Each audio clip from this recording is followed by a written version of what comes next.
So after a lot of consideration, we decided just to part out this Barracuda because obviously no one's going to want, nobody's going to want this car, right? It's just an old Camaro. If you haven't seen the first video, and you have to excuse the airplane traffic, for some reason the neighbor's out flying. So I pulled all the carbs off, I rebuilt them. I recurved the distributor, got it running halfway decently. I put new plugs in it, new wires. Some other stuff, I don't remember now. I guess we fixed the fuel system. But now it's time to address the braking issues. I don't know how well it's going to come out on camera, but if you pull the dust boot back here, the wheel cylinders are frozen. They're rusted in place. I don't know if you guys can see the rust in there, but I did the other side, and you can see the ring of rust around the piston. So these are both frozen. So we're going to replace them right now. It's just that easy, right, Ed? Mm-hmm. Ed, why don't you go ahead and man the camera? It's beyond easy, Tom. Figure out the best possible angle for our folks. I'll start taking this thing apart. Okay. Yeah, modern mechanics might not know what this is. It's a drum brake spring tool. Everybody else has disc brakes, but that's not how we roll.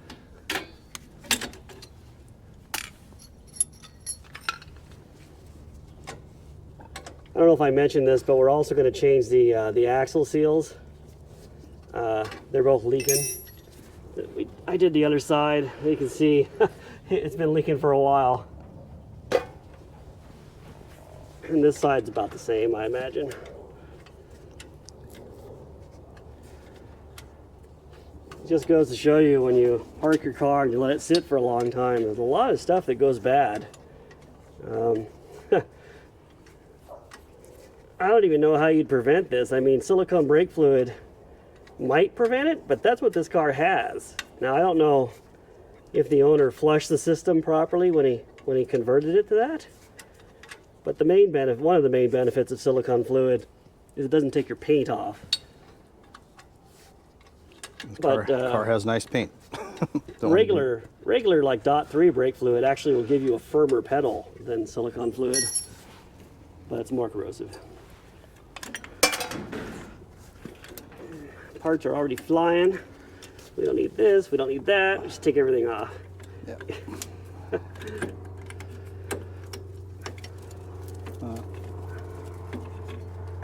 Just trying to get this out of the way here so we have a little room to operate.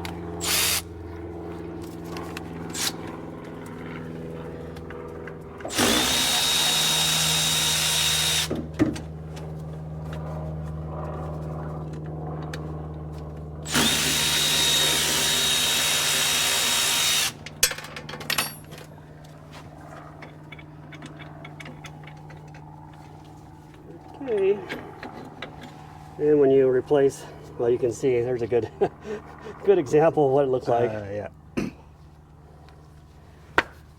When you change these out, you reuse these pins here for the utmost in preparation. We'll wipe them down too.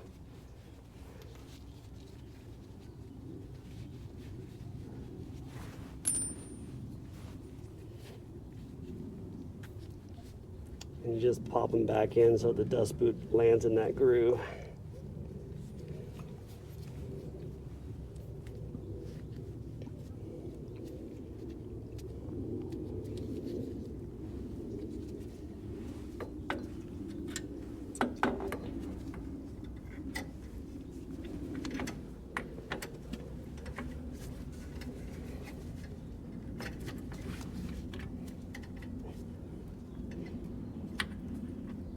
For some reason, it's always harder to do these things on camera.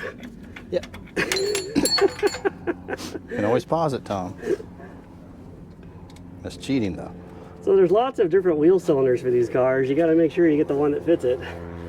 I've noticed some of the newer wheel cylinders take larger hardware to bolt them up. Yep. But these seem to be the exact right ones.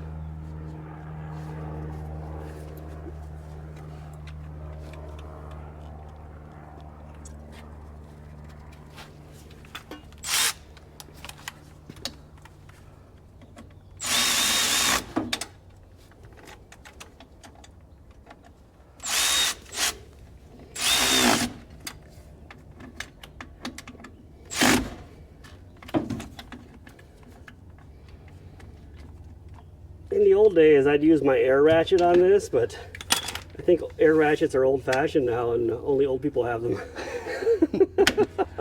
We'll keep that quiet. Okay, we are going to pull the axle out right now.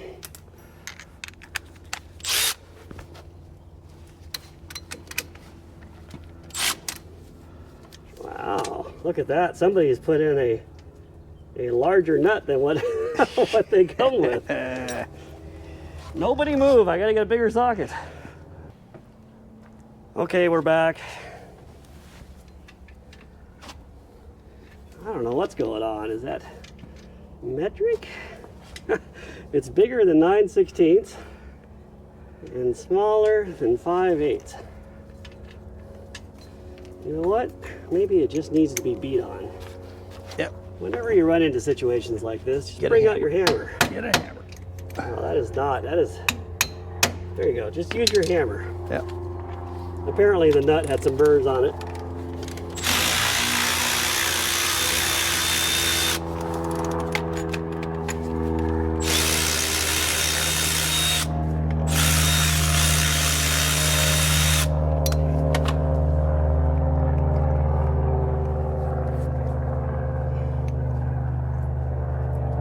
I think that nut has been on and off a few times. Yep. Chrysler gave you one big hole in the axle so you can line it up with each nut.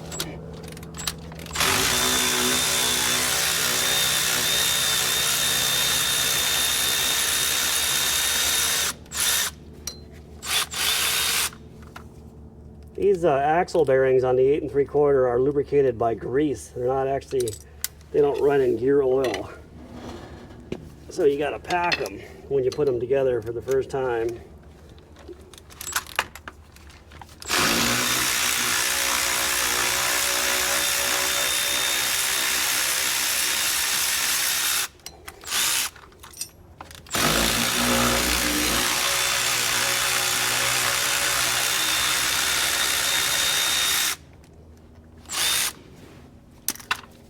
One more.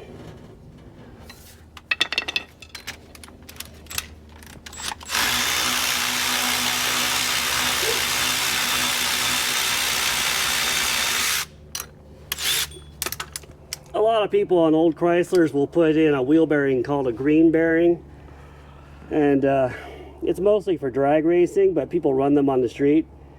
I don't think it's a good idea. They might work better with disc brakes, but you need a tapered roller bearing to go around turns without it wearing out. The green bearing is just a ball bearing. So these bearings have some grease in them, but normally you would pack more grease in there. This one looks like it's already been serviced. Sometimes you'll pull these out and they're totally dry. Probably an actual seal puller for this, but I'm more of a caveman. And I figure Snap-on probably tests their screwdrivers for this, so make sure they're up to it. Up to the task. Another leaky seal.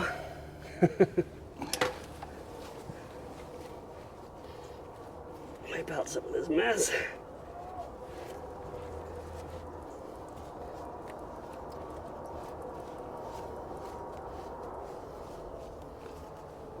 And we got a new seal.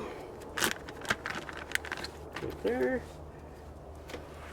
All right, like any good flat rider, we're putting the seal in with all the wrong tools.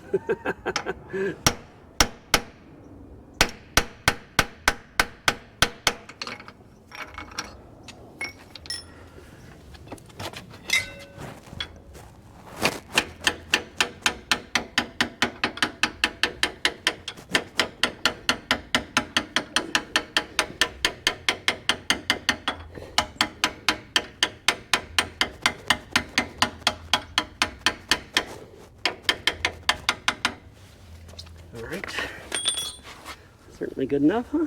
Mm-hmm. Clean out all the junk. Put the axle back in.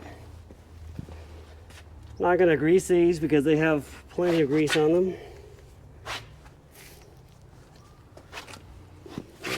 See, Ed, you almost let me put it in there without putting some lubrication on the seal. Well, it's just kind of testing you, and you failed. Trying to see what I forgot. Well, actually, you know, you caught it, so you actually passed. All right. Let me put a little check mark next to that. Tom passed. Okay, great.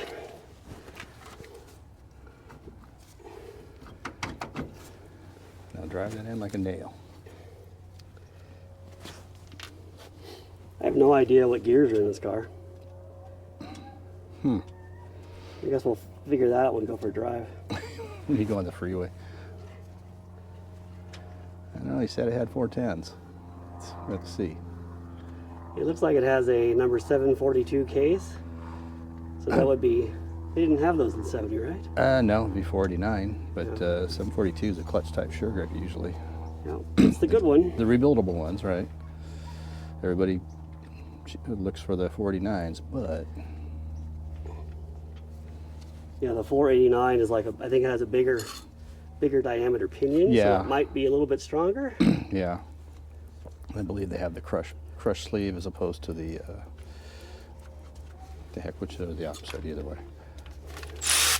The opposite, the other way. Either way, I like 742s.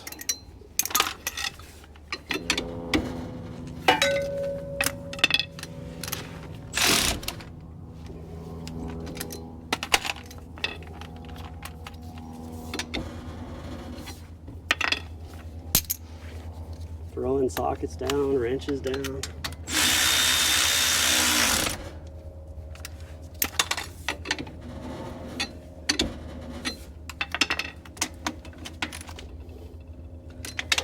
Okay, plenty good.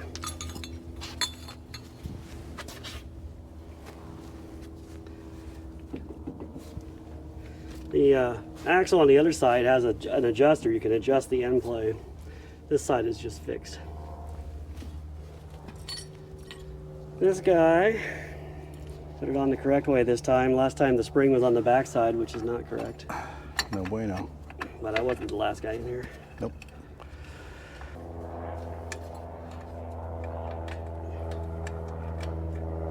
This is easier to do without gloves on, but this is how we're doing it today.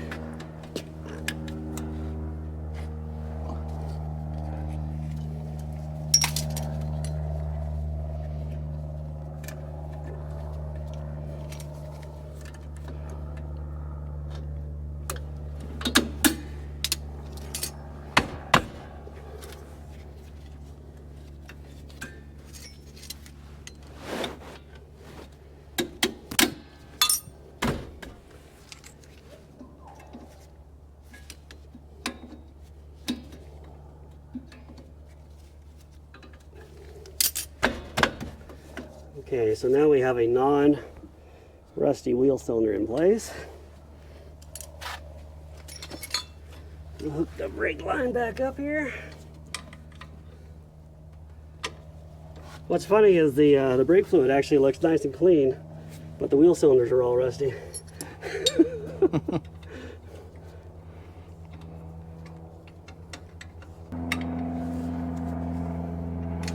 There's just not much exciting about a drum brake video.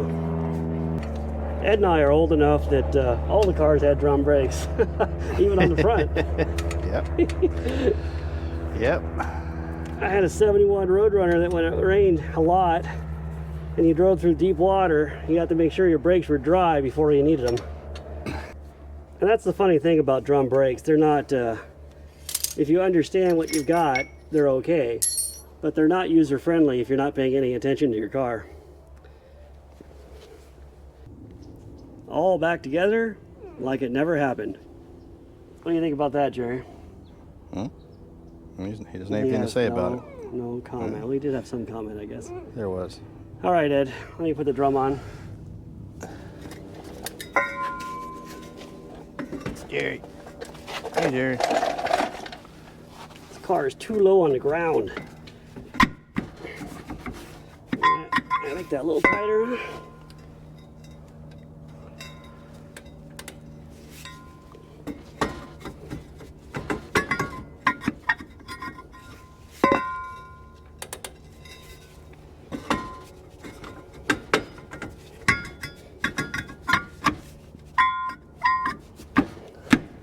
Perfect. There you go, some old parts. No longer needed. Nope. Okay, I guess we should bleed the brakes Well, and flush out the whole system yep. and bring you guys. We'll bring you guys back. We'll show you the quality of the brake fluid. I can't get that off with just my hand. We'll be right back. And now that the work is nearly done, here comes Alana. I was delivering important materials to firefighters Okay. for our donation I run. guess that's a good enough excuse. Okay, okay. Go ahead We're and gonna top. need the firefighters if all of your work wouldn't. Oh, I always stay and put out my own fires. Go ahead and top it off, Ed. Alana, do you want to work the brake pedal or do you want to be a concerned onlooker? Yeah, I can work the brake pedal. And then put the lid back on. Flashy red interior. So don't push it all the way down. Just Not yet. Let me put this on. pump it maybe 2/3 of the way down. We're going to try and get fluid coming out here.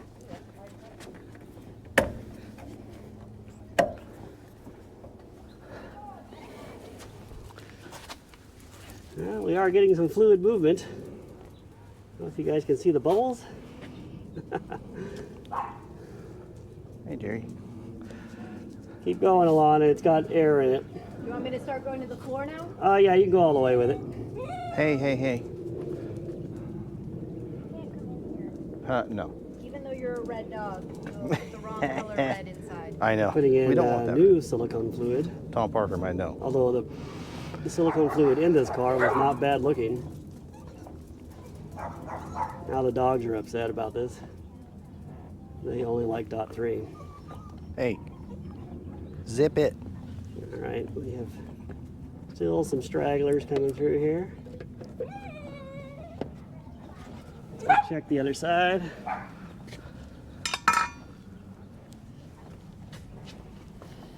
Oh, you can't really see through this hose as well. Hey.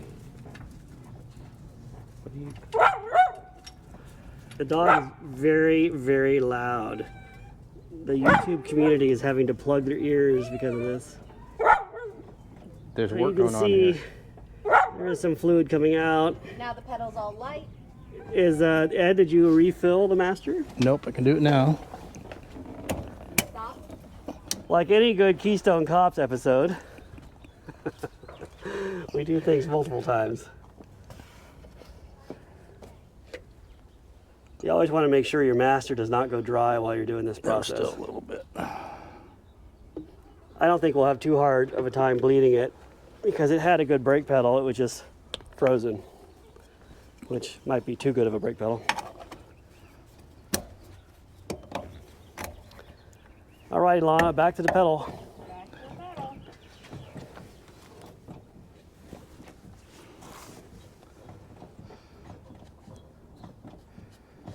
By the way, the residual brake fluid in this bottle is not from this car.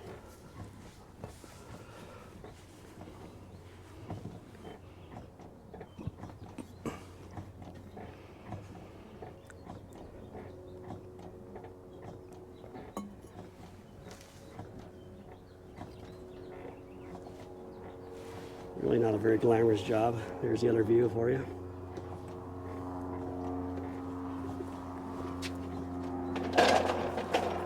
All right, check the level again.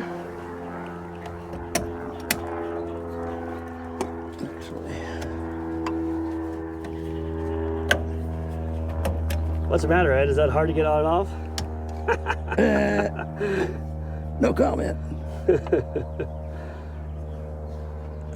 Top it off again. I'm gonna need more if you have any.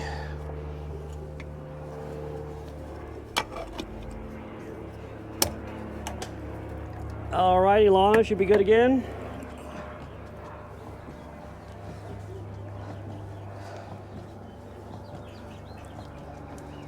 And let's check out this side. How are we looking here?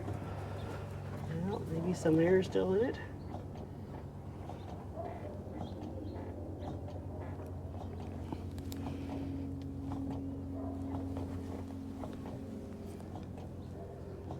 have to do a little bit more.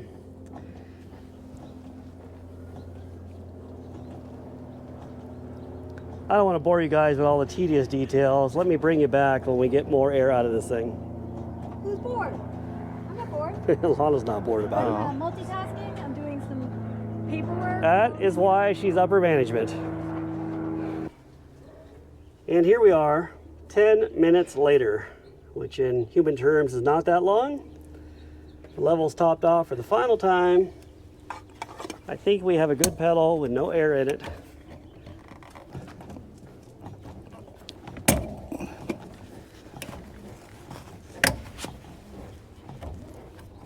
Okay. And our hose looks good. No air in it. Cinch up the bleeder screw.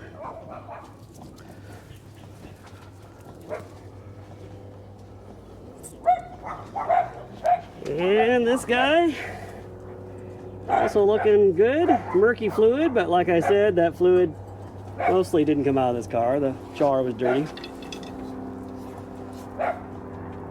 All right, hold it down, Lana.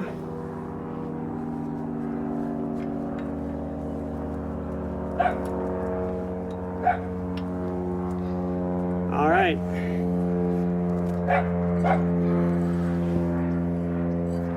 The rear brakes are now bled. How does the pedal feel? Pretty hard. Not a lot of travel. All right, pedal looks good. All right, we're gonna go ahead and do the fronts too since we're here. How's the brake pedal feel? Good. Like better than our cars? Yes. Crap. Better than the Jeep. All right.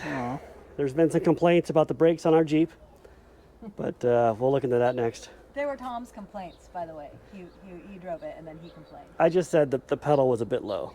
All right. Okay, that's it for brakes. I guess we should probably see if it runs. I guess I haven't showed you guys if it runs yet. So give me a second and then we'll fire it up for you. I don't know if you saw part one of this, but we got the 446 pack Cuda running. And when I say we, I mean my friend Ed, myself, and Larry, who's standing in here today for Alana, because Alana is out of town and I need to deliver this car back to the owner tomorrow. So we're gonna wrap it up for you right now. So if you didn't see episode one, you know, this car sat for 20 years. It's got a big Elope cam in it. And I rebuilt the carburetors, changed out the fuel system, got it running, changed out the coolant, changed the oil because we care about maintenance here. And let's see if it fires off.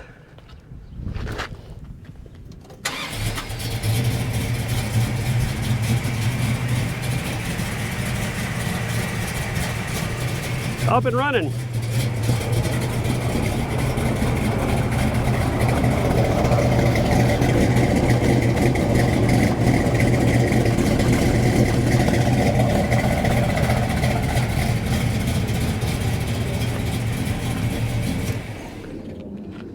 So Larry and I are going to drive around the block, make sure it drives, steers, stops, all that kind of stuff before we give it back. We'll bring you guys along for that. Light it up. You think it's going to start? I doubt it. Too many carburetors. It's running. Look at that. Shazam. All right. Somebody must know what they're doing. Let's go for a drive. Hope for the best. When it all fails, you steer, I push. I don't think that's a good idea. Okay. Wait a minute, let me rethink that. Right. I got that See, backwards. I got you hooked on that. Yeah, right? So you're I'll freaking steer, pushing, you I'll push. steer it. So we got this thing up and running and we're driving it. And it's okay, you know. The steering wheel's a little bit off, it needs a front end alignment. But it's not bad considering. You know, I'm just real thankful that this car does not have the factory shaker hood, because Larry has one of these with the shaker hood and it takes a half an hour to get to the carburetors. This thing just has a regular air cleaner so you can get to it real quick. Oh, look at this, a bunch of amateurs. We drove right to a dead end. You'd think you'd know this neighborhood. This is the handling of the 70 446 pack Cuda. You can see how sharp it is.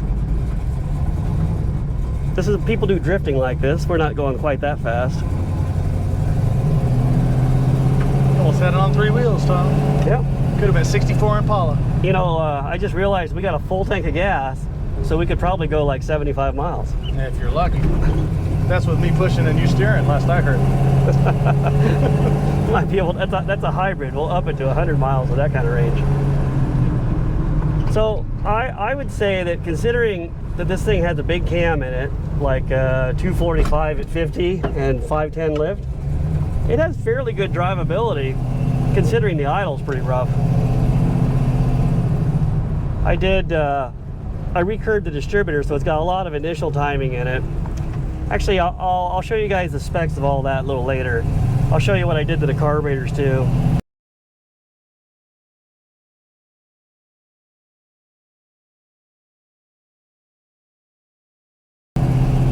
So, you know, it runs pretty decently. If it was my own car, I'd have a stock cam in it, but I'm a purist for stock things. Larry is too. He doesn't like big cams. The engineers didn't spend millions of dollars playing around doing nothing.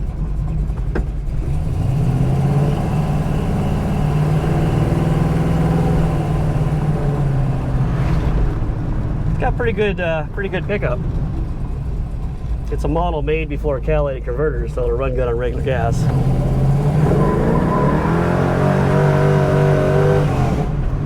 And it will spin the tires if you're into that sort of thing. Tom, if you're watching this, that's the owner of the car. I did it for views. But that's pretty good. I mean, it's pretty rattle-free, isn't it? Yeah, it's a silent car. It would come up on a bunch of white Priuses. Serpentine, Tom. Well, this car seems really out of place right now in like traffic.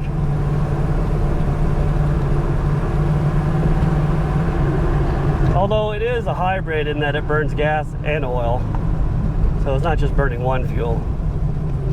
Larry and I have had these cars all our lives, and to us they're just like a Plymouth or a Dodge, but to a lot of people now they're really sought after and coveted, right? But I look at this as still just being a basic Plymouth. And Larry might be a little bit more highfalutin, and he keeps his cars always covered and waxed. We try. Takes them out only in non-rainy days. Like, your cars have never seen rain, have they? Well, we don't need to get them wet and accelerate the rot process. By the way, we're driving around in LA. It's February like 21st or something right now. It's like 75 degrees out here. If you're in Michigan, it's probably, I don't know, 10 and icy. You could have had tire chains on this, I guess. Sure. With a 6-pack, drive in the snow. You got to get to work, and you chose wisely.